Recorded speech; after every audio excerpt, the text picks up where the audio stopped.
Speaker Maganti Sunitha Gopinath గారి car గుర్తుకే. అందరికీ నమస్కారం. వెంగళరావు నగర్ డివిజన్ లో ఈరోజు ఇంత అద్భుతంగా స్వాగతం పలికి మా అందరికీ కూడా కొత్త ఉత్సాహాన్ని ఇచ్చి ఎవరు ఎన్ని ప్రచారాలు చేసినా ఎన్ని రకాల జిమ్మిక్కులు చేసినా ఖచ్చితంగా 14వ తారీఖు నాడు గెలుపు మాగంటి సునీత గోపీనాథ్ గారిదే, ఖచ్చితంగా గెలుపు కేసీఆర్ గారిదే అని చెప్పి దుమ్ము రేపి స్వాగతం పలికిన మా వెంగళరావు నగర్ డివిజన్ ఆడబిడ్డలకు అన్నదమ్ములకు పేరు పేరున ముందుగా నా హృదయపూర్వకంగా తల వంచి నమస్కారం చేస్తా ఉన్నాను. సోదరి, ఈ Vengalrao Nagar division corporator dynamic leader మనందరి ఆడబిడ్డ శ్రీమతి దేదీప్య గారు,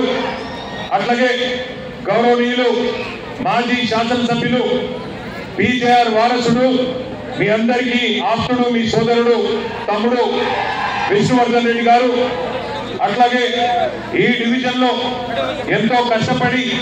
మరి గత నెలన్నర రోజులుగా తమ తమ నియోజకవర్గాలు వారి బాధ్యతలు పక్కన పెట్టి మన గెలుపు కోసం, మీ గెలుపు కోసం వెంగళరావు నగర్ డివిజన్ లో గులాబీ జెండా ఎగరాలని కష్టపడి పనిచేస్తున్న గౌరవనీయులు సోదరులు ఎల్బీ నగర్ ఎమ్మెల్యే సుధీర్ రెడ్డి గారు, మిర్యాలగూడ మాజీ ఎమ్మెల్యే గౌరవనీయులు భాస్కర్ రావు గారు, గౌరవ మాజీ మంత్రివర్యులు పెద్దలు అన్న మేడ్చల్ శాసనసభ్యులు చామకూర మల్లారెడ్డి గారు, మాజీ మంత్రివర్యులు పెద్దలు శ్రీ ఎర్రవెల్లి దయాకర్ రావు గారు, కోరుట్ల శాసనసభ్యులు సోదరులు డాక్టర్ సంజయ్ గారు,